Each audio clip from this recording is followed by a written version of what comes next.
difference between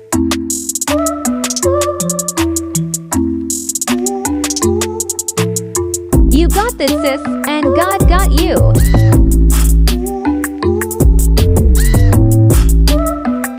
My name is Veronica Marie, and I have my bestie, Ivy Dawson, here with me to talk and chat and kiki and laugh and hopefully not cry, because we are thugs. that's the goal, because we're definitely thugs. Definitely thugs. So say hi to the people. Hi to the people. Hi, the people. Hi, Veronica. Hi. And you know, it's my birthday. It's my birthday episode. Listen, so I owe you the duty of singing happy birthday, right? Yes. Come on, give it to me. Oh, Lord. I want this happy birthday to you. Happy birthday to you. Yes. Happy birthday, dear beautiful Veronica. Happy birthday. Because if I sing, then they're going to It was giving very much Maya Angelou. Oh, no. Oh, should I? Yes, it was giving And Still I Rise.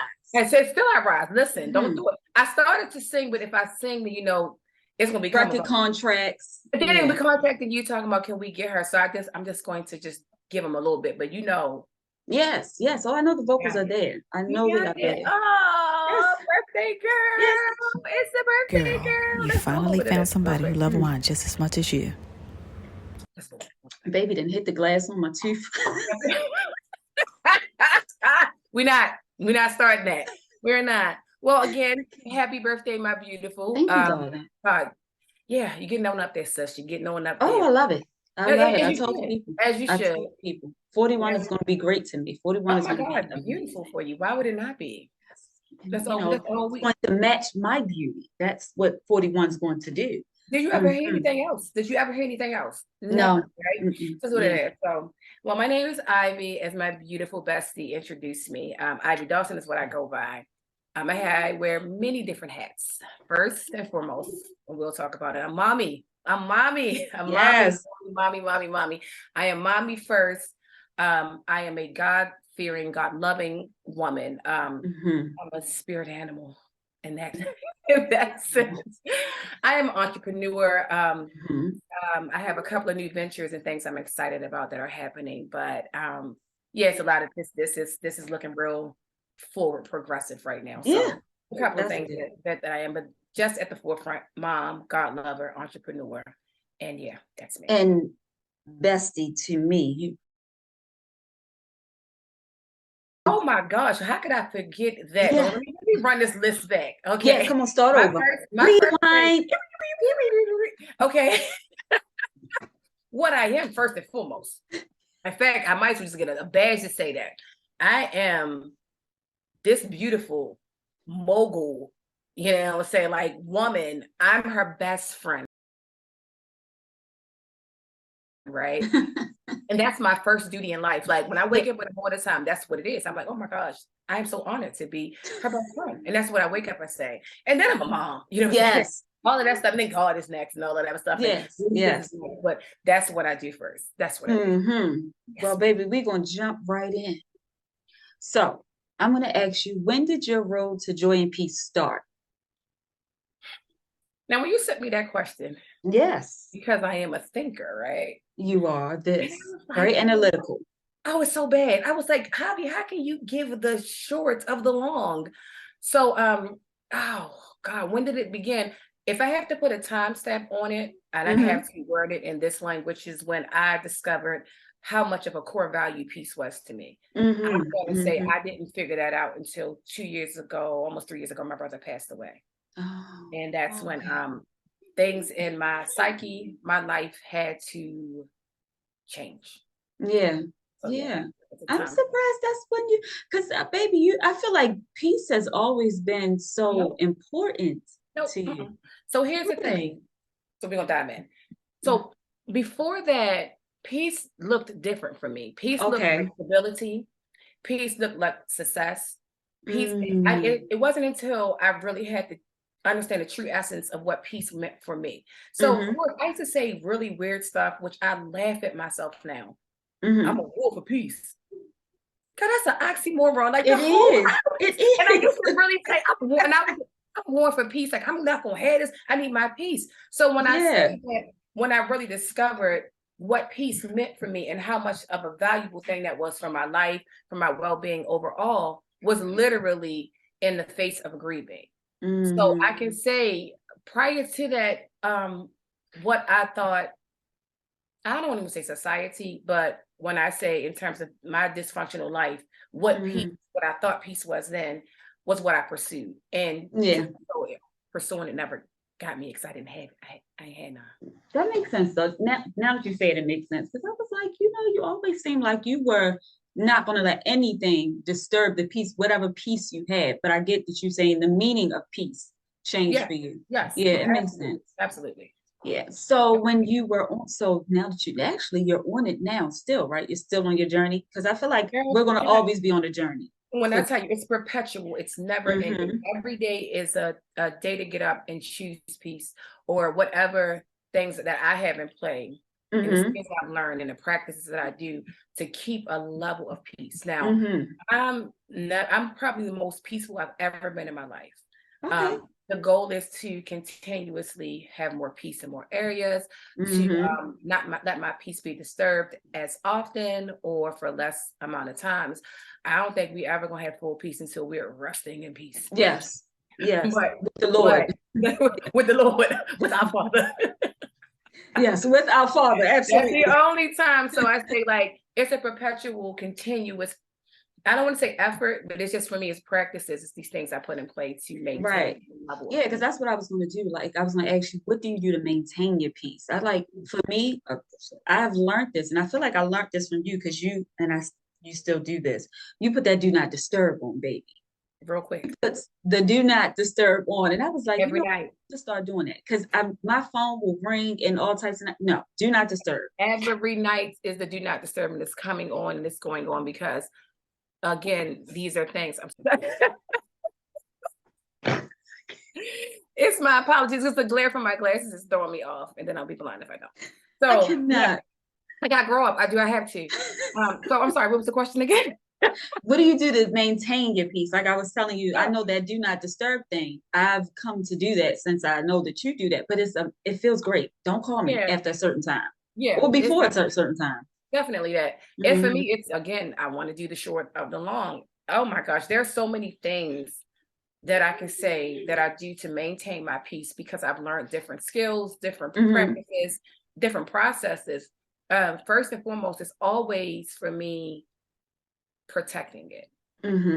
I can retaining it is a different skill set. For protecting it is, for me, when I have to implement those boundaries, and the boundaries, one of those is a do not disturb. When I honor myself by saying, I'm going to lay down, I'm going to have a peaceful moment, I'm going to watch a show, listen to an audio book, whatever it is that I say that I want to do, I have to honor myself by creating the things that will allow me to do those things. So one of the things that I do is that do not disturb. Yes, honey, because I want to be uninterrupted. That's like, your own time. Like, so you won't have people pulling at you, because you got people pulling at you all day long anyway. I ain't got time for that. Don't pull at me. Please don't. Don't pull at me. Okay. So what's something you would tell your younger self? Even your younger self, maybe 20, when you was in your 20s. Like, what advice would you give yourself? Lord. Do we need a drink? I'll take a sip. Lord. Take my pants off for this one. But no, with my younger self, you have a question that's going to come back full circle to this, but what I would tell my younger self at any age, even at 35, I would tell myself that you are worthy. Yes. Now, when I say worthy, it used to be more relational, but it's worthy in every sense. So my younger self, you are worthy of stability. You are worthy of support. You're worthy of not just love in a romantic way. You are worthy of love from family and friends. You are worthy to be supported. You are worthy to have a stable mental state. You are worthy to have the credit. You are worthy to have the car you want to drive.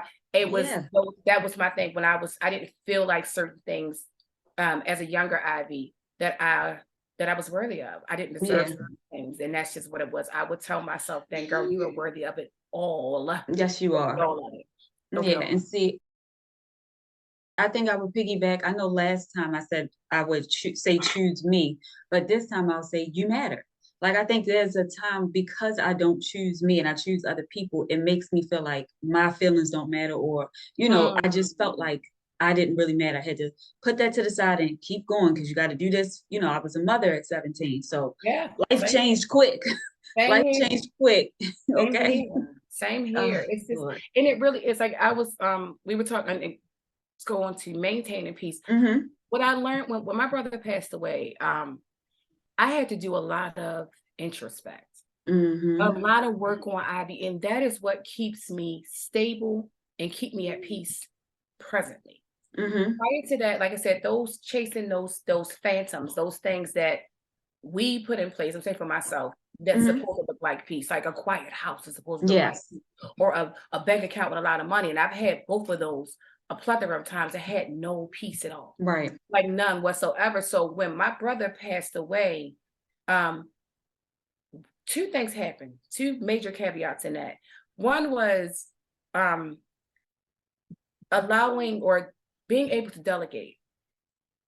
I never did that before. I never had the confidence or the faith to give other people stuff, right?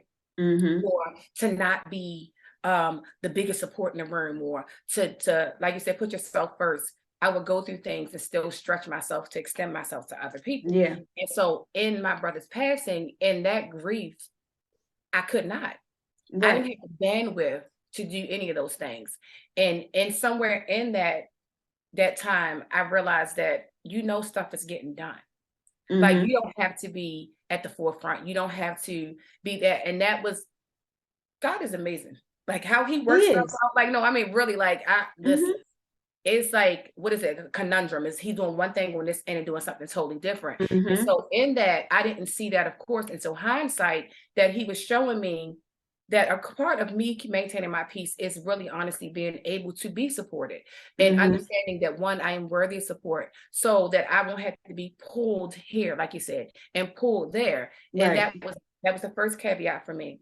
The second one was that I used to say, like, okay, I wanted to honor him by doing A, B, and C and living life to the fullest. And I was taking trips, and depleted my savings account and eating here and going to the gym, and all of these things are great. Right. But when you have toxicity in your spirit, I don't care what blessing you got, what type of come up you have, the success you have. I know for me, I could not fully enjoy it. Right. Because I could be literally, in the tropics or somewhere, just somewhere traveling, drinking and living a leisure life, and just be in one space like, oh my God, like I'm spinning. Like I would be in a dark place, and I would attribute it to, oh, Ivy, you're mourning. But no, it was two different things. That was not, it was I was so unfulfilled because the toxicity. And so what I had to learn afterwards, and it was a lot. Like it was a lot, like stuff that people don't even know. It was so many things that I had, and it was God's way of leading me to healing.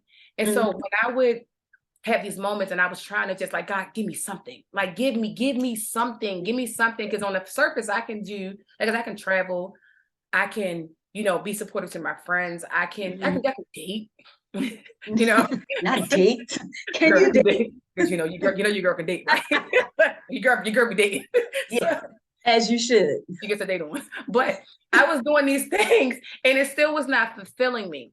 And so I'm like, God, well, what is going on? And that's when I had to really sit back and contend with myself. I had to literally get in the mirror and look at the good, the bad, and the ugly, and figure out, why I'm so unfulfilled. These are the things that again, then it had to again show me, and my true essence is where the healing was. So for me to deal with my inner self, deal with my bitterness, my manipulation, to deal with my anger, my frustrations, all of those things.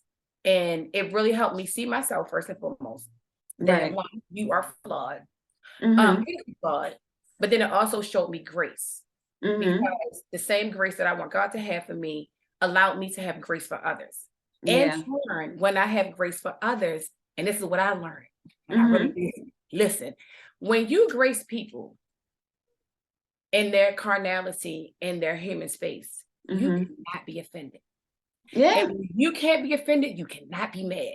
And you know how much that weight lifted off of me? Like, I was so offended by the ex and this and the homegirl. And when I really sat back and God was like, okay, showing me, you need grace. Now, grace with wisdom.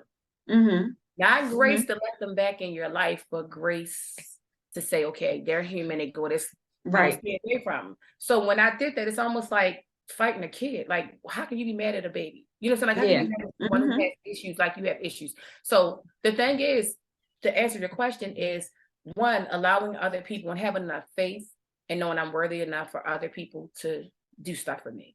It takes that. I don't have to carry the load. Secondly, is stop being so offended. Everybody's not the devil. Everybody is not narcissist. Everybody's not that. People go through human issues. So now that I'm not so offended by everybody or everything, my peace is very much present. Because it's like I blow it off. Yes, grace is a great. 12 seconds later. But when you go through things and you are like, like something gets you down, are you a private person or do you have like a core group? Well, as I look into the camera. You asked the core, what you talking about? Ain't no other person. Ain't no other thing. Ain't no other entity. Ain't no other source or solution, baby. It is. Look, your friends got to know you. They just love to feed my ego because they know I need this. Go on and tell me it's all about me, baby. Baby, it's always been about you. Who else is going to be about it? If it ain't about you, then who? That's what I'm saying. But no. Might as well get a shirt and say, if it ain't about you, then who? I do that because I do shirts too. We're going to talk about yes. But my thing is, I'm sorry. I have a fantastic four that I bang with. Y'all just I'm sorry, fantastic five. I'm sorry, that was real bad. But that just put somebody out. But eviction. It's real bad. But no, it's my brain. But no, I have my fantastic five, and I lean on y'all. Y'all on my clearing board. But initially, I'm introverted. I'm introverted. I have to process what it is. Unless I'm in reaction, like if you might call me and it just happened, or I may need a level of spiritual support. But typically I go inward first, and then I go to y'all, my sounding board, my clearing space, my safe spaces. And that's so important. I think a lot of women, we always, well, not us because we don't do this, but a lot of women are like, I don't need no friends. And girls like, Katie, you got the wrong girls. Because our friend group is amazing. Even if we all have separate friend groups as well. Like, it's us, but then we may have one other friend, whatever the case may be. But I don't do the girls like Caddy because I'm not hanging with Caddy women. Well, I used to be that girl. I'm a reformed mean girl. Like I said, I've come leaps and bounds. I was mean. I was insecure. I was stubborn and selfish. I was all of those things. So I know what that looks like. And I thank God I don't have it now. I thank God. Thank you, Jesus. It's a different. I don't think I was ever a mean girl. I don't know. People may see me differently. I don't think I was ever a mean girl. I just don't do a lot of girlfriends. I just never did a lot of girlfriends. What was I mean? No, you're not a mean girl. You've had mean moments. So you are a sweetheart. No, well, definitely probably. But you're not a mean girl. But your moments can be momented. Like it can be written down in the book. Don't get her twisted. Don't let that cute face get you twisted. Because if she needs, I am a sweetheart, and it's called righteous. It's called righteous fairy. Y'all get the dictionary and get your thesaurus out for this interview because they said Jesus had righteous fairy. You can have it. He flipped over text, so it's okay. Yes. That I have that. That's what I'm gonna say. That is what I am going to say. Coin it. You got righteous fairy. It's fine. It's fine. God, the Holy Ghost. The Holy Ghost. Lord have mercy. But so then now let's talk about the amazing King Justin. Oh Lord Jesus.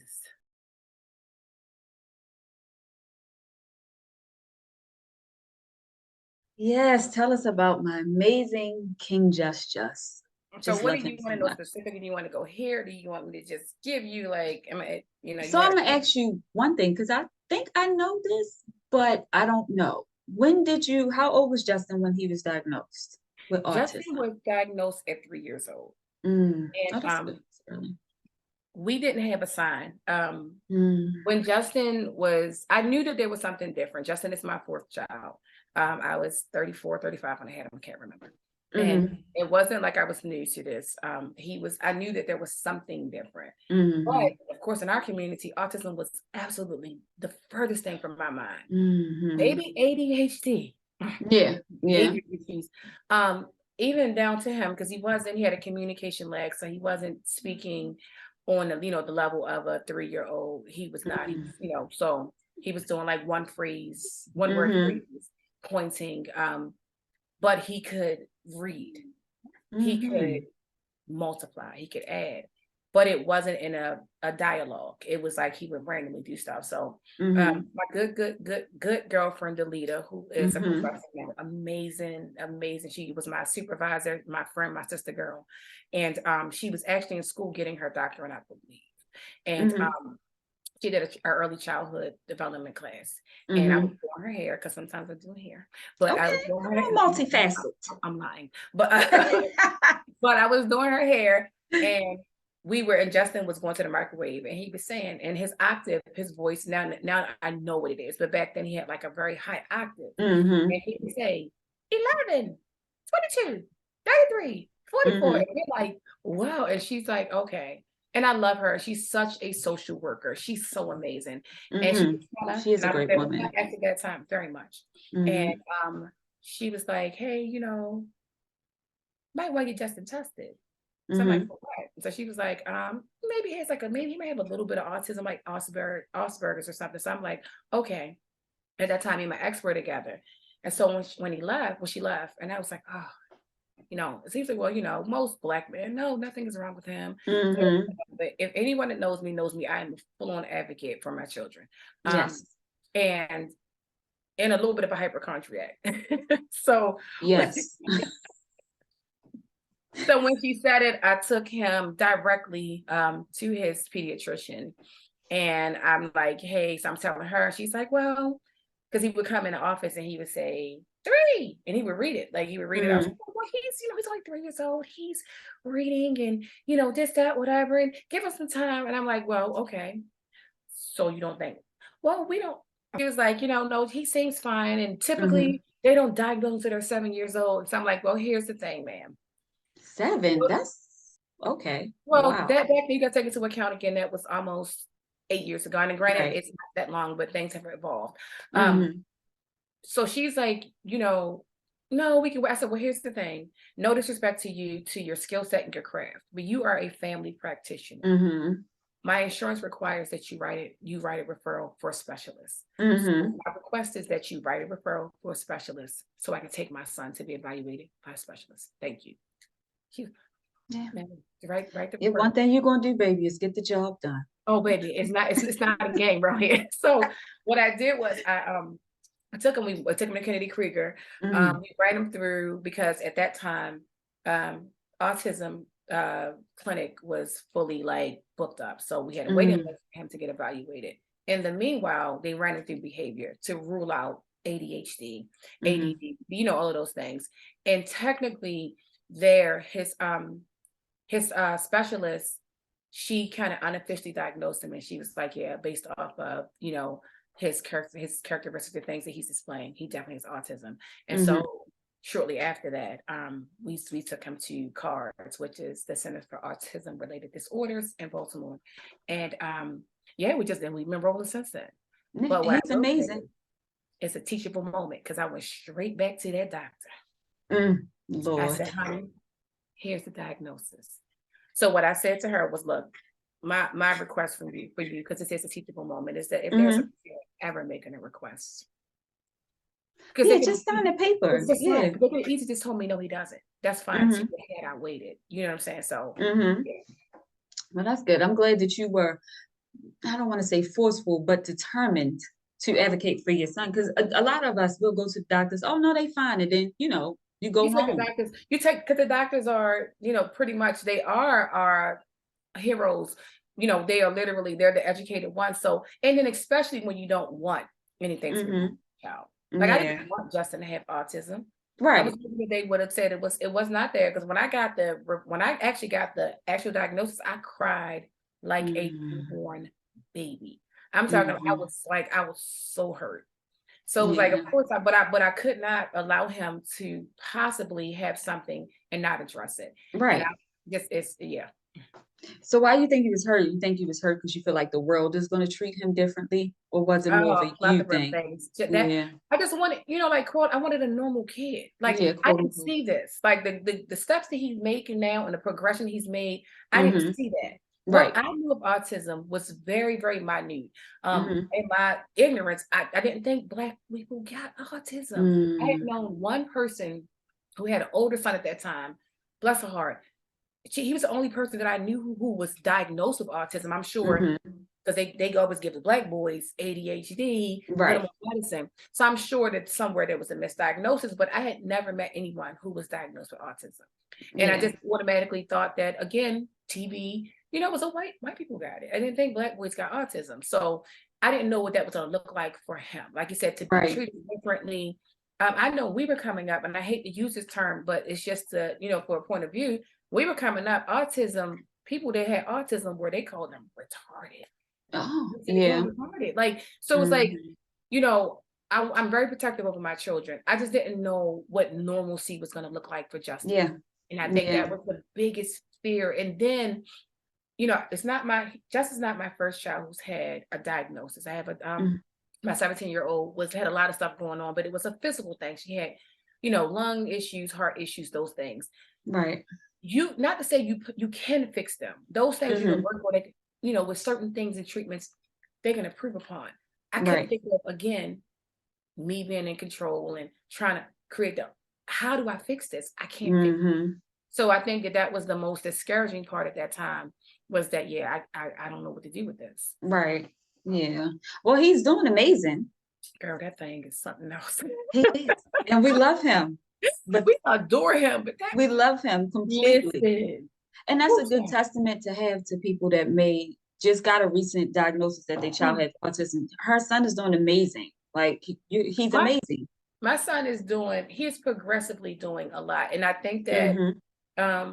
regardless of, my son is quote unquote high on the spectrum, so he's high functioning, but he still has autism. Mm-hmm. I think that had we not known earlier, he would not have progressed the way that he did, because the Mm-hmm. moment that Justin was diagnosed with autism, I went straight to therapies. Mm-hmm. And literally started doing stuff in school. He wasn't even in school yet. So I went straight to whatever I can do to help my son. Right. And I think that played a big part in him progressing the way that he did. Mm-hmm. Yeah, so I'm Yeah, glad. you were very proactive. Like, Extremely, you extremely. found out, and now let's do what we got to do to make sure We have to everything is. do it. It's nothing we Yeah. can't. Does Justin know he's autistic? He does. He does. Mm-hmm. He gets autism. He doesn't know all of the the details of it. Right. But he does know that he has autism. He does. Oh, that's good. That's good. I love me some Justin. Oh. Love me some Justin. Take a sip on it. Yeah. He might come around the corner or something, say something slick to us.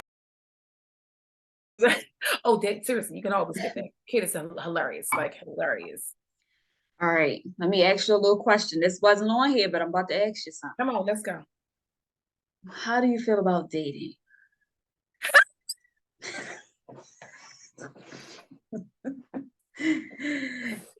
Yeah. Okay, you got me with the 1-2. I wasn't expecting that. Yeah, but that'll be an honest answer. Well, you're gonna get the long of the long, sis. What do I feel about dating right now? So my status right now, I'm a divorcee. I have been divorced now for technically 4 years. Dating for me now is, I'm dating for the sake of fun. I am dating at this very moment not for a purpose, not at this moment. I will at some point. So I think that there's a distinct difference between dating and courting. Yes, it is. So right now I am literally dating. I'm literally dating? Literally dating. So what do I feel about dating? I personally think dating is fun. Mm-hmm. For me, it's fun. I mean, it gets sometimes stressful, but I think because it's not super heavy. Right. You said if it was like, I'm trying to find my husband, God's going to do that. But if I'm trying to find like my husband. And I were like, you got to say the dating pool has pee in it. No, mine's got chlorine. Got a little pee, but it's mostly chlorine in there. So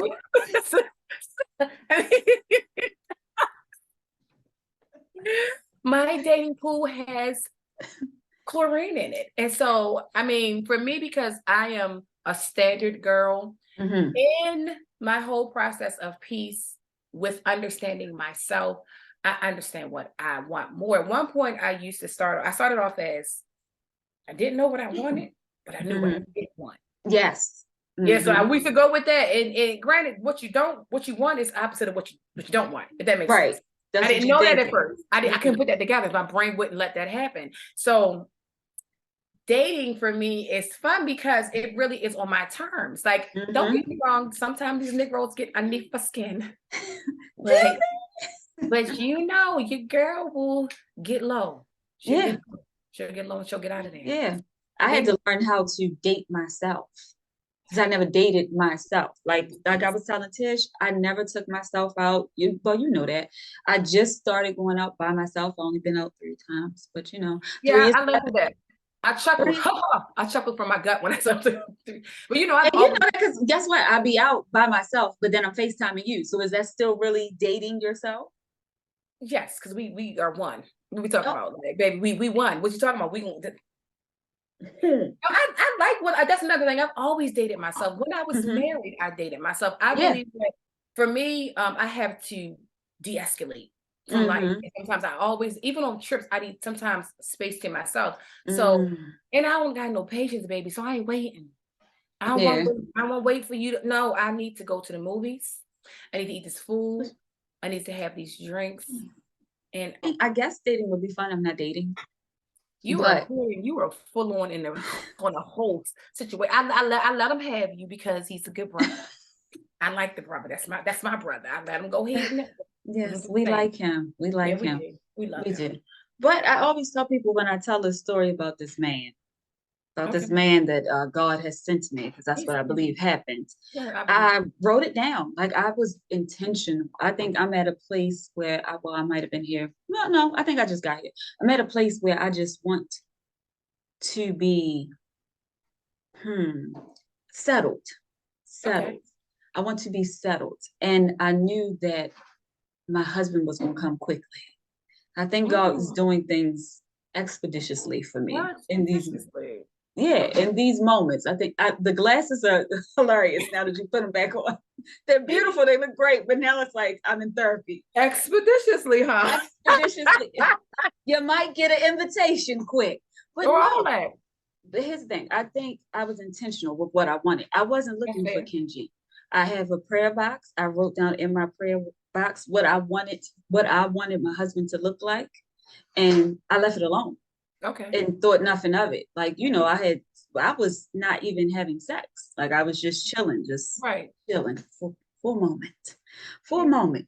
And then the funny thing is, like at the end of my what I wanted this man to have, at the first one was God-fearing. I wanted him to know more about scripture and more about God than I do, so that he can help me and lead me to God a little, more. Because most men, I love the Lord, ain't been to church, and even if he don't go to church, ain't got a relationship with God, so they be lying. You have an active relationship with God. Yeah, they just be lying. And I think people do that to me because they go on my page and see that I love God. Don't lie to me. God gonna tell me you're lying. He definitely will. But the funny part of it was at the end, I love Fantasia and her husband Kendall. And I said, Lord, I want a Ken.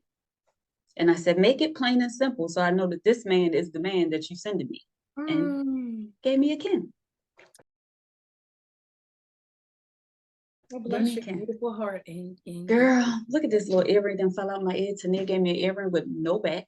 It works. It's fine. We wouldn't have noticed it until you said something. Right? So I said it. You saw the beauty on your face. So is it cute? Like I was trying to give a little, hey, how you doing? And I started to do a little animal, but I was like, I wanted to kind of go Whitney Houston. Girl, go here somewhere. I'm your baby tonight.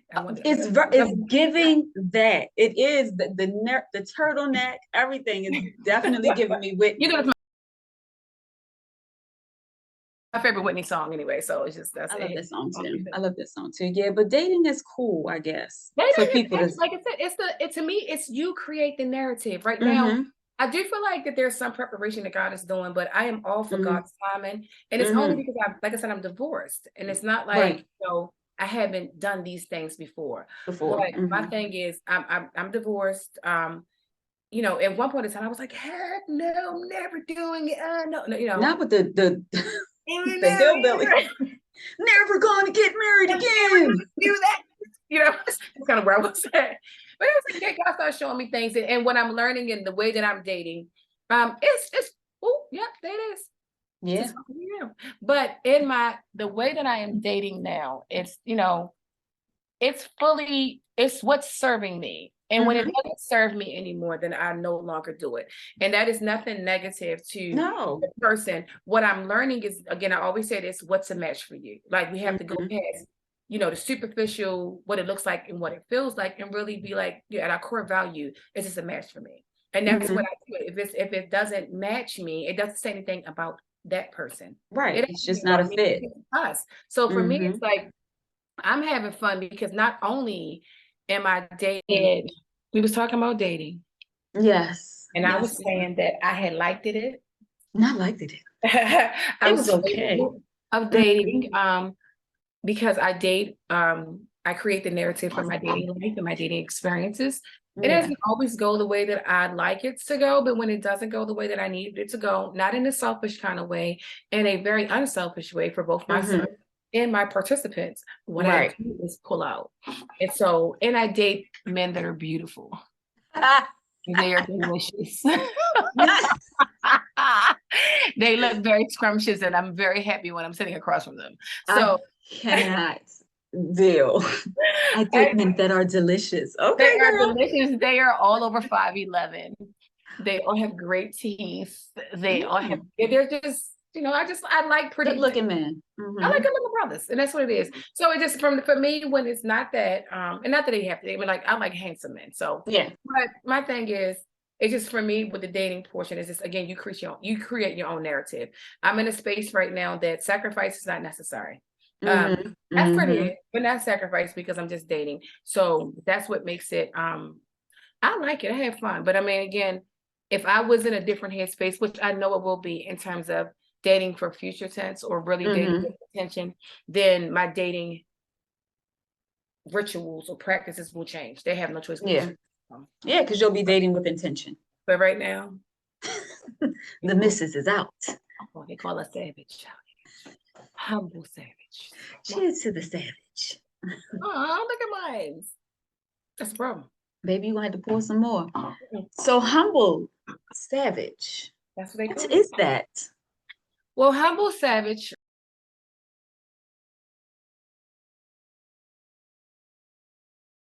is my t-shirt line. It's a brand that I created in the midst of mourning my brother. Initially, I've had several different businesses in terms of clothing, so it's not like I had an online boutique. I've done all this before, but in paying a certain level of homage to my brother, who had a t-shirt line himself, it was called Secret Society, and so I wanted to, I knew I wanted to do humble savage pricing and passing, and then when he patches, he just put a little fuel in, underneath me, and it really is a description of me. Humility is one of my biggest characteristics that I love. Like, I am a humble person, but the savagery is there.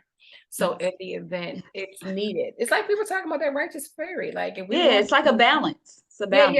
Yeah. So the humility keeps me grounded, but the savage is my perseverance, baby. We have to do. And right now, humble savage is on pause. There are a lot of things in my life right now that they're on pause because I am.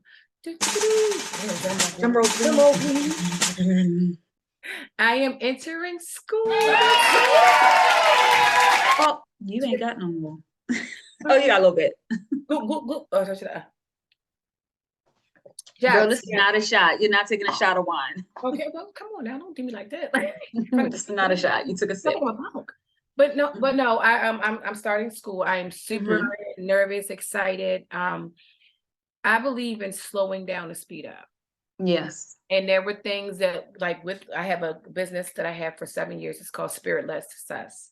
And Mm. what that is a online administrative support company. So Mhm. if you have a company and you need administrative support in the ways of HR, vetting, executive assistants, stuff like that, I've Mhm. been doing that for a very long time. So in this, I don't want to say I'm re-emerging. I don't even say I'm reinventing myself. I really think I'm finding myself at 45. Mhm. I think in this, I'm being a lot gentler with my processes. Mhm. So I'm allowing myself to have the space to slow down, and I am really creating a narrative for the life that I want to have. In Yes. God, we are on the same page. So with that being said, in every process that I've had here recently, that adds to my peace, that retains Mhm. my peace, that pours into my peace, all require me to take steps and certain practices. So with the, with the humble savage, which is very much still who I am, I'm never shelving that. At some point, I'm going to do a podcast. I have a name for that. I'm not shelving that. Right. I don't know if I'm going to do Spirit-Led Success the same way I did it, but I am going to school for business. And we about to kill the game, my nigga. Gee, Ray, what do you want to do tonight? The same thing we do every night, Pinky. Try to take over the world. We all listen. Y'all don't even understand. I've had so many years in internet marketing. I've worked with internet influencers. I've done live events. I've done online events. I've done all of these things, and I've seen the behind the scenes. So now I just want to add to my stature as a productive part of this world and society, and just go ahead and take my little old scared self to school and do what needs to be done to take this to the next level. We're creating not only generational wealth, baby. We are. It's just tight, and we get ready. It's up in the stock, as they say. It's the young legacy. legacy. All right, look. So we got to do this. You got to say 5 positive things about you. Then I'm gonna say 5 positive things about you. Okay. Then I'll say 5 things about me, and then you say 5 things about me. Okay. Go ahead. Okay. 5 positive things about myself. First, I'm going to say positive. I don't even know how to word this, but I'm really good at self-reflection. So I'll say accountability. Very accountable. I can look at myself. It's not everybody else. This is me. So I'm very accountable in that way. First thing, oh God, I'm a mommy. God help me. Like, I just can't not do that. Like, I'm a mom. Like, mom is positive. Like, for me, it's a being a mom is a positive thing for me because it enriches my life in so many different ways. Yeah, baby, listen, them babies each child has brought me and taught me some things. Oh my God, like I can't even measure it. Like that. Thank God for my children. I would not be I wouldn't have any essence if I didn't have children. So that's what it is. The third thing is positive about myself. I'm humble. I feel like y'all probably not getting it, but I'm definitely humble. Like I'm a humble person. You don't feel like the humble is coming across. Yeah, this is not getting humble, but no, I'm humble and humility in terms of not just like lowliness. I'm humble enough to, like, I think maybe accountable. I can apologize. I'm not puffed up that I can't be relatable or I can't be attainable. I'm humble in that. What was that, 4? That was 3. That was 3. Oh, Jesus, I thought I said 4. No, okay, no, 3. I am so positive about myself. Yes. I think that my compassion is a big one for me. I have a very compassionate heart. I have a heart for humanity, so I have to feel people's emotions and pains and share with them and want to walk with them. So that's a positive for me. It is. A lot of people. Because a lot of people aren't compassionate. Unfortunately, this world has become so desensitized. People are just. Oh my gosh, very much so. Yeah. So compassion is great. I think I am smart. You are that. You are And that. the reason I say that because I'm affirming myself that I am smart and you Yeah, can go to school at 45 you and you sure can be in can. a You sure classroom with can. 20-year-olds and you can be successful. So those are my 5 things. Okay. So I shall say you are loyal. You're loyal. Yeah. Fight the power. Power to Say the no. people, baby. I'm here. Yeah. Boots on down. You got your black on. You're looking like a panther, a black panther. We call it that. They call it. March. And it is March. You're You got a loyal. black one. You are supportive. You are, and say supportive like as in a friend. You're a supportive friend. You definitely are supportive. You are beautiful. Yes, they say you're glowing, baby. 45, we didn't know. We didn't You're know. looking 31. And no, but now, baby. He's so extra. He's extra. You are smart, definitely smart. Smart. You are like a walking dictionary, I okay? know. And I got to be thinking when I'm talking to you because you can ready use words with 20 syllables. Lies. And I'd be like, okay, yeah, girl, I know exactly what you're talking about. Child, we the dictionary. And you are funny. You are funny. Oh wow. You're funny. Yeah. Yeah. Let me see. Ah, me. In 5 words. Me. I am. Oh, let's see. Oh crap. Every time I do this, it stumps me. I am. Stop me. Yeah, baby, it stumped me like Humpty Dumpty. Stump me. What's that? Um, I am musically inclined. I'll Oh, say that. Musically inclined. I love the Lord. I am firm in what I believe in. I am understanding and I am patient. you are those things. Hmm. Ashe. Yes. Oh gosh. Oh wow. Ooh, what can I say about this woman here? Firstly, this is just always sticks out to me, and it's gonna sound cliche, but you are a good mother. You are I no, try. you are a really good mom. And I'm Mm, not saying it from a standpoint of like you are generally concerned about your children mm, overall. And I mhm, know that it's not always the easiest thing because, like myself, four, mhm. and there's different personalities and different things Yeah. we're going through. And I, as a mom and as your best friend and your favorite person in the world, when Yes. we discuss things, I share in your concern, your frustration. Mhm, Um, these things are only because you are really concerned about your children. And I'm not saying that mhm, mothers are, we can do nurturing. I'm saying, no, I watch you. So when it pains you or it frustrates you or it gives you joy, it's fully because it's truly in you. It's who you were to mhm. be. And I think that permeates in every part of your life. I think even outside of that, those qualities that you get from being a good mama. Honey. It's beautiful for me. It's beautiful to watch. I am honored to watch it. It makes me happy. Yeah. Your kids are very blessed to have you. I'm gonna make sure I forward them this Girl, part right here. literally, you are blessed to have a mom like you have because she's one of them. She's a brave one. She's a brave one. Okay, my second thing for you would be, oh man, Lord have mercy. I don't know if this is if it's supportive or what, because this woman right here is the woman that she's taught me that. She's saying that I taught her some things. She is very much a prayer warrior. Now, let me tell you what this thing right here taught me. One thing about this one is I can hit her and say, I need you to pray. And she is probably the first person I go to in prayer. Don't get me wrong, I have a lot of prayer people around Yeah. me. She's the first one. Mhm, That's just a spirit thing. She's the first one I go to when I need prayer for myself, my children, my household, something that I want, my mhm. mindset, my neighbor, my coworker, Yeah. I can hear her. And what she taught me was that, you know how when people say, I'm going to pray for me, and you're like, yeah, yeah, Mhm, yeah.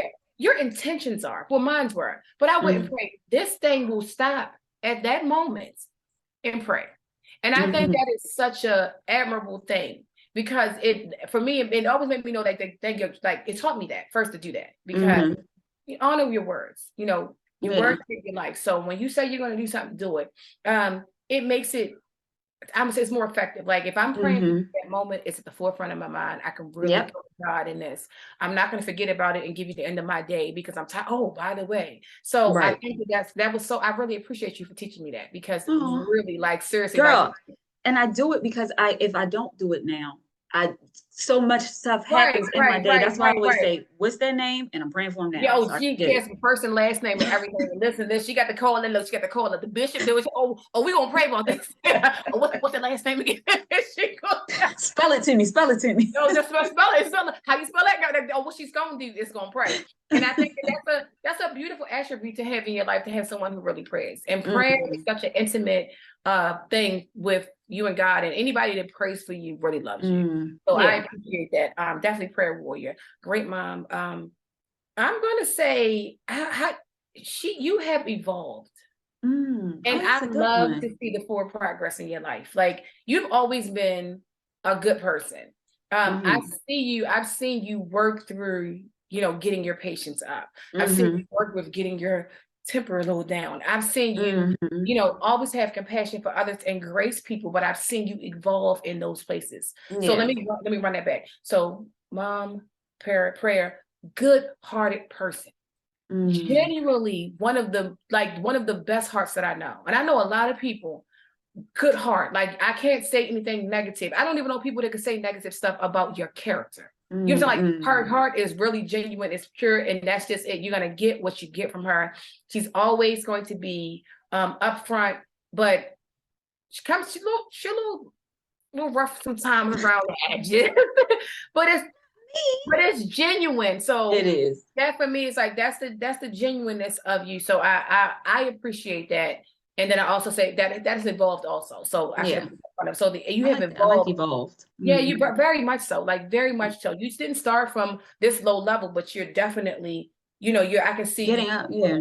So it's amazing to see that. I love that.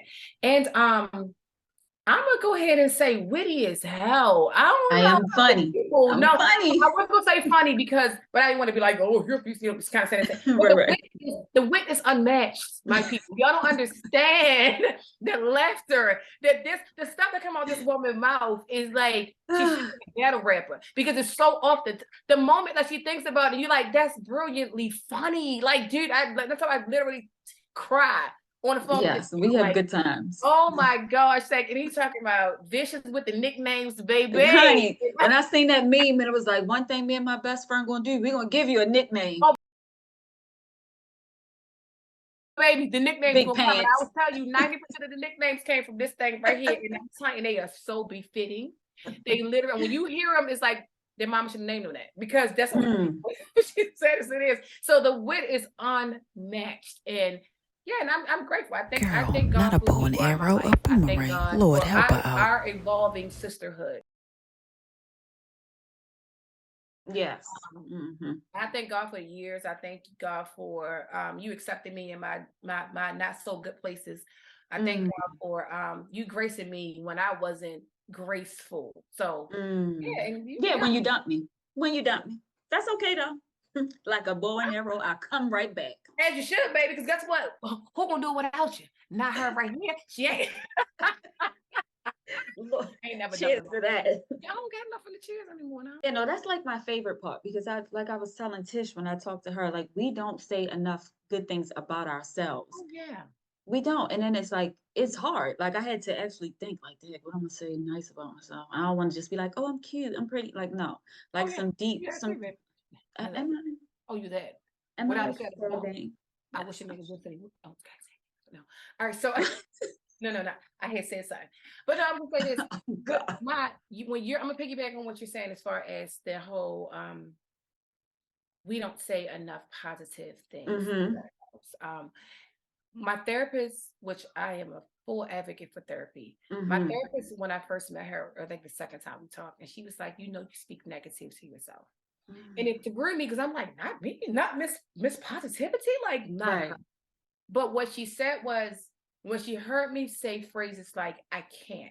and not really like in a cliche kind of way, well, I don't do well with, these are negative condemnations. So we're saying them and we're technically feeding. And we're becoming it. Yeah. I can say, don't get me wrong, I'm all with the affirmation. One of the affirmations, that's all your questions that I say to myself every day is, don't settle, you're worthy. And that was kind of going back to what I said to you. I'm not settling in my mental health. Yeah. I'm not settling in my finances. I'm not settling in my education. I am worthy of any big thing that I desire in my heart. I am worthy of that. So I don't settle. And this is beyond the relationship thing. Yeah. I'm say that. So it's like, I deserve to have, like I said, good health. So what do you do to have good health, Holly? Not just saying, you're not affirming it. You are literally exercising. Yes. You are riding your bike. You are changing your eating habits, because if you say you deserve it, it doesn't just automatically come to you. Yeah. But you have to honor yourself. Like I'm a big on honor my own words to myself. So I don't say things to myself that I have no intentions on following through. Yeah. So yeah, it's just one of those things. So that's good. Like I only affirmation, because I really don't say affirmations, but I don't either. One that I do, like I don't wake up and affirm myself. I think it's already within me, but I do say to myself that I matter and my feelings matter. Like I'm going to tell you how I feel. Now, how you take it is how you take it. But what you can't say is, she didn't tell me that she felt that way. Right. So I always want to communicate how I feel. I think that gives people the option to do whichever way you're going to accept it, or or you're not. Yeah. And ain't gonna change my mind, but that's a fair call. But that's communicating. I think that again, unfortunately, in our culture, we're not taught how important effective communication is. Yes. I really don't think that we're taught that effectively communicating. Now, we ain't saying pleasantly communicating. We're not even saying correct. We're saying effective, meaning that it lands. And we have to change the narrative with that, because I think that holds everything back. Yeah. Moving forward. So and most of the time it's your delivery. Like I tell my kids, anybody, it's just like, you could tell me anything, but if you deliver it to me in a way that I don't receive it within love, it matters nothing to me. It's most of the time people's delivery. You just gotta work on your delivery. And you gotta work on, and you gotta learn people's and listening. And that's a communication style. Like we have to learn our partners, our children. And that doesn't mean you've been, it just means that if I care about you, and I had to, I'm not going to drag it on, but I had to learn this myself, because my intentions were, if I love you, my intentions are good for you. Yes. But I had a friend of mine tell me, like, they were kind of nervous to say something to me, because the way that I presented, I guess, my words that were supposed to be in love came off as condescending, almost judgmental. And it wasn't, in my mind, of course, it's not like I'm trying to judge you. It's like, well, girl, you deserve better, whatever. And like you said, if the delivery is, I don't care if I can be delivering you $1 million. If the delivery is smooth, we're not going to receive it. So I had to work on myself. And like I said, I'm going to always go back to my piece, working on myself. Yes. Because anything outside of me is just gratification, and they can take that. It can go like we talk about happy versus happenstance. We take. So for me, it was like when I had to sit back and think, like, dang, like, I love this person, and I could have argued like, well, that's not what I meant, and that whatever, and it would have been fair. But because I love this person so much, and I knew that wasn't my intention, I was willing to work, because words are just words. Like words are just words. Like like, granted, I know that we should have the liberty to say things in the way that we need to express them. But if I'm saying to you, and you just hypothetically speaking, you don't like cursing, and all you can get, because I don't know, that can be a trigger for you. That can be a childhood trauma. It can be any of those things. And I'm cursing, but I'm not saying it in a place I feel like it's not derogatory, because I'm not calling you out of your name. Right. I'm using a curse word. You're only caught up in the the delivery. Right. And I can be giving you the code to the safe. You're not going to hear it, because I'm like 45. Right. So I'm learning to, because again, I was talking to somebody, would you want to have peace, or do you want to be right? Yeah. I used to tell, I tell Kenji this too, but I used to say this in any relationship that I cared about, which wasn't many, but the ones that I cared about, I never want to be right. I want the relationship to work. Like, it doesn't matter to me about being right or wrong. Sometimes you just got to be able to, and that could be friendship. You can disagree. You can agree to disagree. I don't have to be right. All day, every day, honey. Yeah, that's what makes us different. I actually like that. I actually like that we have different. We can Yeah. add to each other, important to each other. We're all the same robots. And what do we gain? How do we evolve? How do we grow if we're not that? So I love that there's differences. And my girlfriend Crystal, baby, we can have not that. I mean, we can do this to the point people like, y'all are, we be like, oh, tell me, we keep keying like 2 seconds later, we are laughing, falling out because we do have differences of opinions and we have like-mindedness, of course. But a lot of people. So what advice would you give a mom or dad that has special needs children? A child with special needs. Yeah. I would say 2 things because I'm always extra. Okay. I would say community. Get a community. It takes a village to love, support a child with special needs, any type of special needs.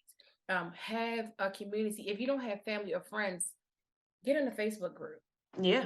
Like wherever your child receives services or therapies at, join the groups. Do not do it by yourself. You need to share. You need to have support.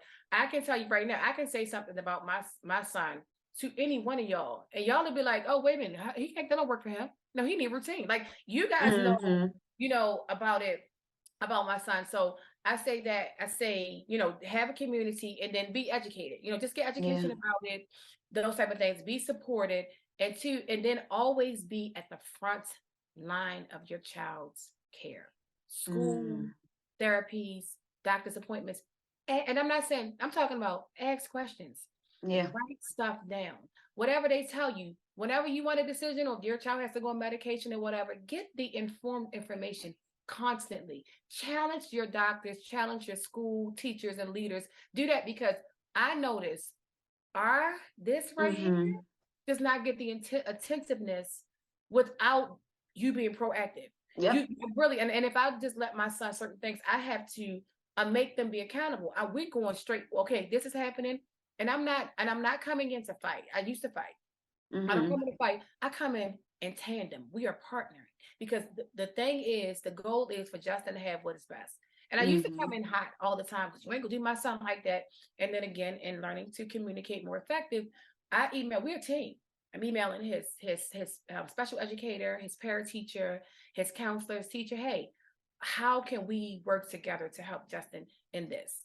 Let's get on the same page. So, but I'm forefront. Doctor's appointments, everything, whatever is going on with my child, I'm going to be fully educated. You're going to take the time to educate me. You're not going to just shove this in my face and say this. I'm not going to just put my kid on a pill. You have to inform me. And I think what I found is, so I used to work in healthcare administration for years. When you present yourself like that, especially being of this color, they understand that you are informed and you are present. Yep. That you know what you're saying. And you can't pull the wool over eyes. Right. You just want them like, oh yeah, whatever. They can tell you anything. Your child can be missing out on things. They can skip over your child. They can neglect to do certain things because, they're not paying attention. But when they know, I tell my nieces this, when you go to the doctor's office, write the stuff down. What do you say it was called again? Yeah. Because when they notice you're paying attention. So those are things to get community, let you and your community be informed. And just be forefront and let them know you're not playing with the ball. Like just be. Yeah, I tell people all the time, like I was telling Lynette, any prescription, any medication that they give you, write it down, figure it out what it is. You don't have to just take the medicine because they give it to you. Don't do that. And I always tell her, pray over it. We pray over it. Absolutely. I am here for the prayer over it, and I'm always here for being informed because I've seen it too many times. You have to. You've worked in healthcare too, so you get like how they treat us different. Yeah, absolutely. So like we're not educated enough to fully know what's going on or to even take the steps to find out. So, yep, I need to know. Yeah, this is true. I've been treated certain ways because I'm Black. I learned early. Yeah.